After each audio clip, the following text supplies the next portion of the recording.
हमारे चैनल को सब्सक्राइब करें और नए अपडेट पाने के लिए बेल आइकन पर क्लिक करें। हेलो दोस्तों, स्वागत है आप सभी का संस्कृत इन इजी वे में। आज हम कक्षा 10 के लिए सैमुसी द्वितीय भाग से तीसरा पाठ लेकर आए हैं।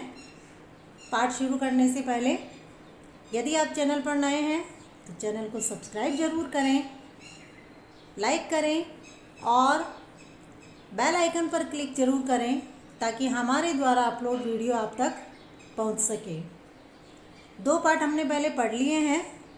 आप भी पढ़ना चाहते हैं, यदि नहीं पढ़े हैं तो मैं उनका लिंक डिस्क्रिप्शन बॉक्स में दे दूंगी, आप वहां जाकर के देख सकते हैं। पाठ शुरू करते हैं। तृतीय पाठः व्यायामः सर्वदा पथ्यः। व्यायाम सदैव स्वास्थ्यप्रद है। दोस्तों, संस्कृत में आयुर्विज्ञान विषय पर प्रबोध साहित्य की रचना हुई है। इसी क्रम में 3री शताब्दी में आचार्य सुश्रुत ने सुश्रुत संहिता की रचना की है।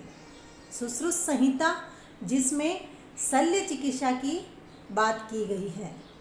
इस ग्रंथ में रोगों की चिकित्सा के साथ साथ उनके पथ्यों का भी उल्लेख किया गया है। सुश्रुत संहिता 6 खंडों में विभक्त है जिन्हें स्थान कहा जाता है। प्रस्तुतो वयम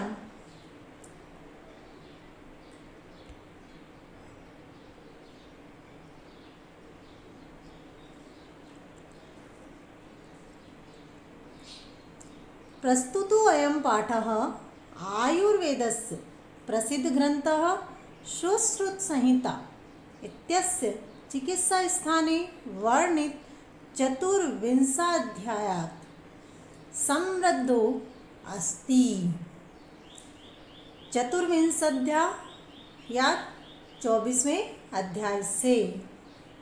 प्रस्तुत पाठ आयुर्वेद के प्रसिद्ध ग्रंथ सुश्रुत संहिता के चिकित्सा स्थान के 24वें अध्याय से संकलित है।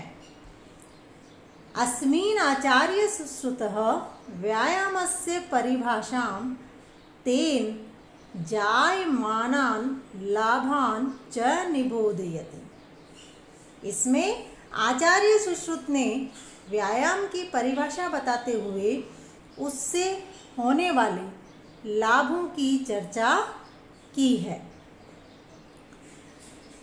प्रामुख्येन शरीरस्सो वं कान्तिः स्फूर्तिः सहिष्णुता आरोग्यं च इत्यादयः व्यायामस्य लाभाः सन्ति।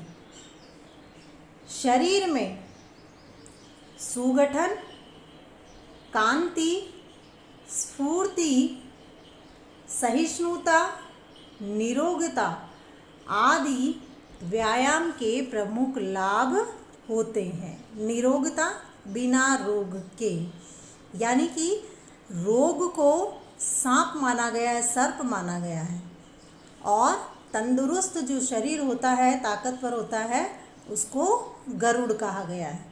इसके पीछे की 2 पंक्तियां हैं जो मैं आपको बताना चाहती हूँ। कश्यप ऋषि की 2 पत्नियां थीं, कद्रु और विंता। विंता का पुत्र गरुड़ था और कद्रु का पुत्र सर्प था। विंता का पुत्र होने के कारण गरुड़ का नाम वेनतेय हुआ, यानी उनको वेनतेय कहा जाता है। गरुड़ सर्प से ज़्यादा ताकतवर होता है, इसीलिए डर के कारण सांप गरुड़ के पास नहीं जाता, साहस भी नहीं कर पाता है। यहाँ भी इस पाठ में व्यायाम करने वाले मनुष्य की तुलना गरुड़ से की गई है और जो रोग से ग्रसित होता है उसकी तुलना सांप से की गई है। जिस प्रकार से गरुड़ के पास में सांप नहीं जाते हैं, उसी प्रकार से व्यायाम करने वाले व्यक्ति के पास कभी रोग नहीं भटकते हैं। हमने यहाँ श्लोक के साथ अन्वय, उसके शब्दार्थ और हिंदी अनुवाद दिया है आपकी सुविधा के लिए। पहला श्लोक देखिए। शरीराय सज्जननम कर्म व्यायाम संगीतम तत्कृत्वा तू सुखम देहम विमृधनीयात् समन्ततः। अन्वय देखिए इसका, शरीर आयास यानी थकावट, शरीर की थकावट, जननम पैदा करने वाला, कर्म यानी काम, व्यायाम यानी कसरत, संगीतम नाम वाला, तत् वह या उस, कृत्वा करके, तू तदा या तब, देहम शरीरम, सुखम सुख, समन्ततः पूरी तरह से, विमृधनीयात् मालिश करनी चाहिए। इसका हिंदी अनुवाद, शरीर में थकावट पैदा करने वाला कार्य व्यायाम नाम वाला होता है। अर्थात जो शरीर में थकावट पैदा करता है वो कार्य व्यायाम कहलाता है। उस व्यायाम को करके हम सुखपूर्वक पूरी तरह से तंदुरुस्त हो जाते हैं। और जब व्यायाम करते हैं तो उसके पश्चात शरीर की मालिश करनी चाहिए। इसका हिंदी अनुवाद यहाँ नीचे दे रखा है। श्लोक नंबर 2, शरीरोपचयः कान्तिगात्राणां सुविभक्तता दीप्ताग्नि त्वमनालस्यं स्थिरत्वं लाघवं व्रज। अन्वय देखिए इसका, सुविभक्तता शारीरिक सौंदर्य, शरीरोपचयः शरीर की वृद्धि, गात्राणां अंगों की, कांति चमक, दीप्ताग्नित्वम जठराग्नि हमारे पेट में अग्नि पैदा होती है जब हम भोजन करते हैं, जिस उसको कहते हैं जठराग्नि। अनालस्यम आलस्यहीन, स्थिरत्वम स्थिरता, लाघवम फुर्ती, मृजा स्वच्छता। अनुवाद इसका है कि व्यायाम से शारीरिक सौंदर्य, शरीर की वृद्धि, अंगों की चमक, जठराग्नि का प्रदीप्त होना अर्थात भूख लगना, आलस्यहीनता, स्थिरता, फुर्ती एवं स्वच्छता होती है। श्लोक नंबर 3, श्रम कल्म पिपाशोष्णः शीतादीनां सहिष्णुता आरोग्यम चापि परमं व्यायामादुपजायते। अन्वय देखिए इसका, श्रम क्लम थकान, पिपासा प्यास, उष्ण गर्मी, शीतादीना शीत आदि, तो शीत का अर्थ होता है ठंड, सहिष्णुता सहन करने की शक्ति, परमम महान, च और आरोग्यम रोगहीनता, अपि भी, व्यायाम प्लस उपाजयते, व्यायामात का अर्थ होता है कसरत करने से और उपजायते का होता है संभव होना या होना। अनुवाद है इसका, थकान, प्यास, गर्मी, ठंड आदि को सहन करने की शक्ति और महान स्वस्थ रहने की शक्ति, रोगहीनता की शक्ति व्यायाम से ही होती है। श्लोक नंबर 4, न चास्ति सदृशं तेन किंचित् स्थूल्याकर्षणं न च व्यायामिनं मृत्यम अर्धन्तर्यो बलात्। अन्वय है इसका, तेन इसके, च और सदृशम समान, किंचित कुछ। स्थौल्यकर्षम मोटापा दूर करना। नास्ति नहीं है। व्यायामिनाम व्यायाम करने वाले। मध्यम मानव को। अर्यः शत्रु बलात् बलपूर्वक। न नहीं। अर्दयन्ति कुचल डालते हैं। च और। हिंदी अनुवाद है इसका। और उस व्यायाम के समान मोटापा दूर करने वाला कोई भी साधन नहीं है। व्यायाम करने वाले व्यक्ति को शत्रुगण जबरदस्ती कुचल नहीं सकते हैं, अर्थात उसको कोई नुकसान नहीं पहुंचा सकते हैं। श्लोक नंबर 5 है। न चैनम सहसाक्रम्य जरा संधिरोहति स्थिर भवति मासं च व्यायामाभिरतस्य च। अन्वय च यानी और, एनम इस या इसको, सहसा अचानक, आक्रम्य आना, जरा बुढ़ापा, संधिरोहति सवार नहीं होता है, व्यायामाभिरतस्य व्यायाम या परिश्रम में लगे हुए, च और, मासम मास, स्थिरी स्थिर, भवती होता है। अनुवाद। इस व्यायाम करने वाले को बुढ़ापा अचानक नहीं दबोचता है या नहीं आता है, और व्यायाम में जो व्यक्ति लगा हुआ रहता है वही व्यक्ति का मांस स्थिर रहता है, अर्थात वो सुडौल बन जाता है। श्लोक नंबर 6। व्यायाम स्विन् गात्रस्य पदभ्याम उद्वर्तितस्य च व्याधयो नोपसर्पन्ति वेन तेयमिवो रोगः वयोरूप गुणैर्नमपि कुर्यात्सु दर्शनम। अन्वय देखिए इसका।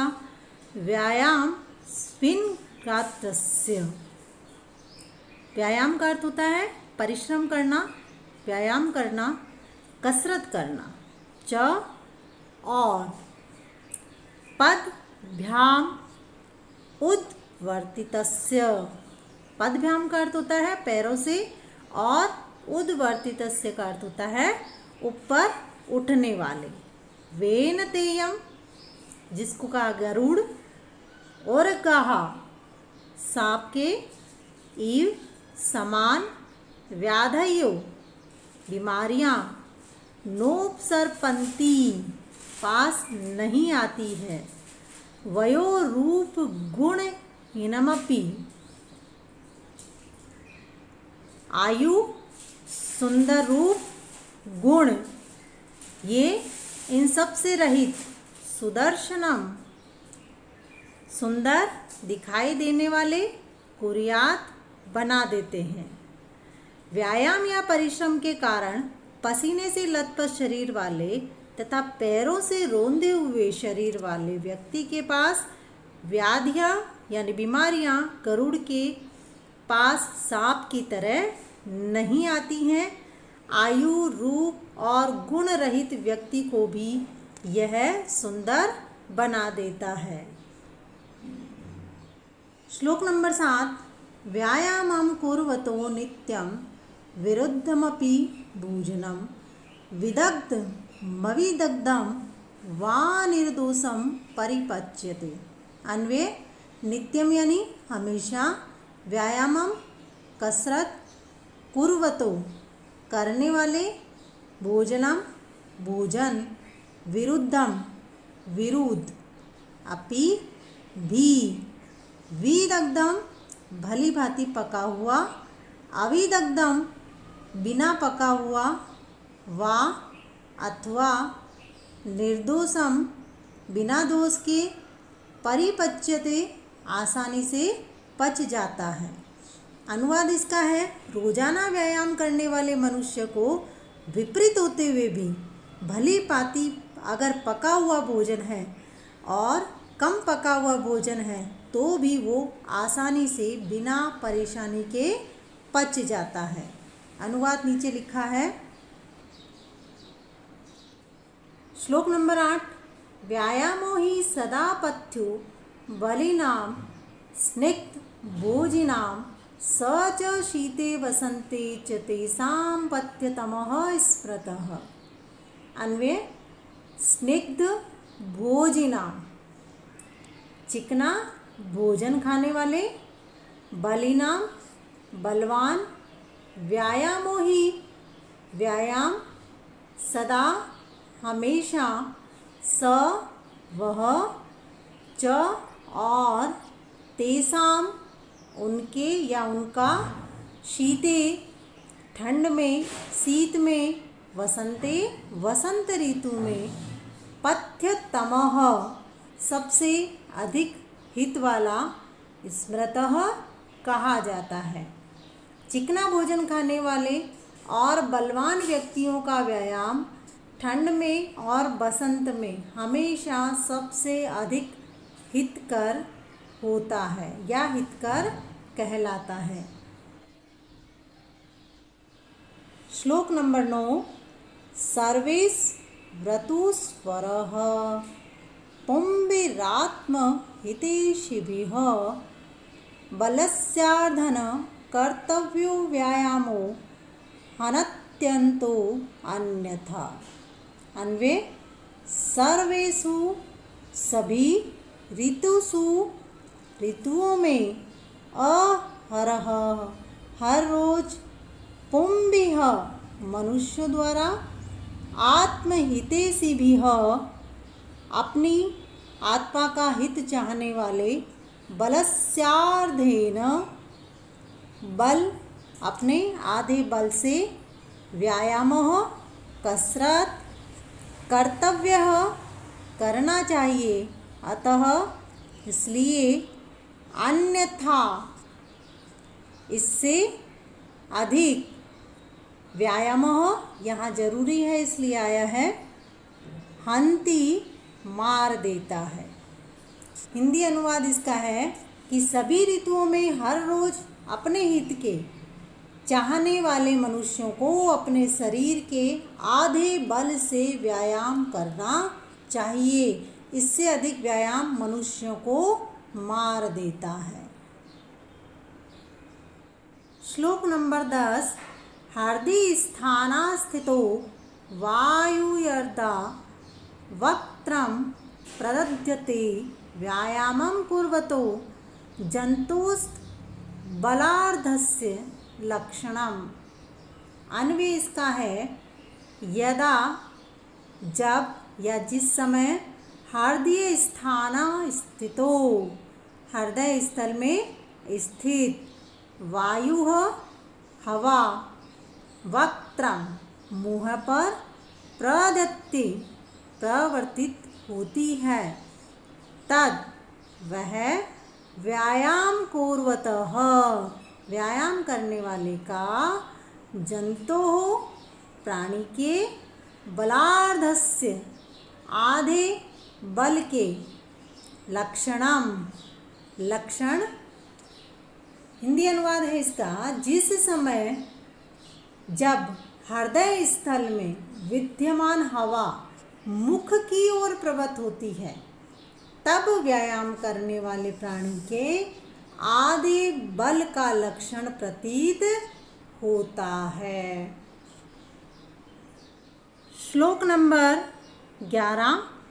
वयो बल शरीरिणी देश कालाश नानी च समीक्ष कुर्यात् व्यायाममन्यथा रोग माप्नुयात्।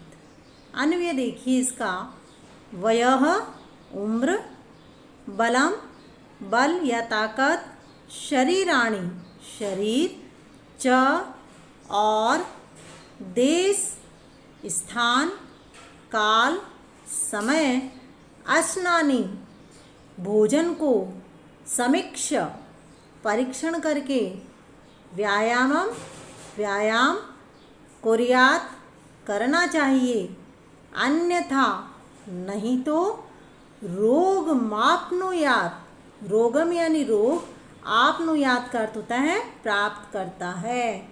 अनुवाद इसका है, मनुष्य जब आयु, बल, शरीर, स्थान, समय और भोजन का परीक्षण करके व्यायाम करता है, अन्यथा वह बीमारी को प्राप्त हो जाता है।